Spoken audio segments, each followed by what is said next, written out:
আমি যার নাম বললেন তার কথা তো উত্তর দিই না, উনি অনেক বড় মাপের নেতা।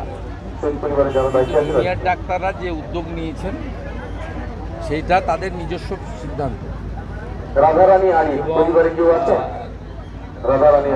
স্থাপন তো করা যাবে না, সুপ্রিম কোর্টের যা গাইডলাইন আছে হয়তো একটা স্মারক করতে পারি তার স্মৃতিতে, সেটা খারাপ কিছু নয়, কারণ উনি ওখানে কর্মরতা ছিলেন এবং মর্মান্তিক একটা ঘটনা ঘটেছে। তার স্মৃতিকে অক্ষয় অমর করে রাখার জন্য যদি কেউ উদ্যোগ নেন, সেটা সরকারের বা এনআরএস কর্তৃপক্ষ আরজিকর কর্তৃপক্ষেরও উচিত অনুমোদন দেওয়া।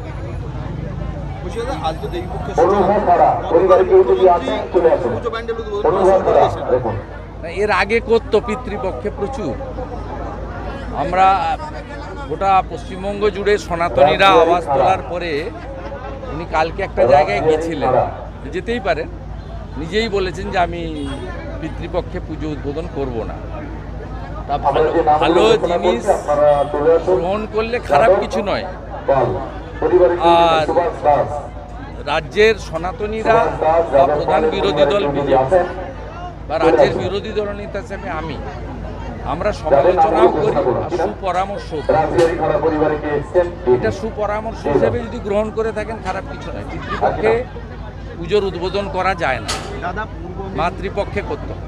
দাদা, পূর্ব মেদিনীপুরে 15টা পুজো আজকের ভার্চুয়ালি মুখ্যমন্ত্রী উদ্বোধন করছে। পূর্ব মেদিনীপুরে ভার্চুয়ালি সবগুলোই ইনকমপ্লিট পুজো, কোনোটাই কমপ্লিট হয়নি। মুখ্যমন্ত্রী যাদের চোখ দিয়ে দেখছেন, পুলিশ ঠকাচ্ছে রাজ্য সরকারকে, এবং 15টা পূজারই তালিকা আছে, সবগুলোই ইনকমপ্লিট।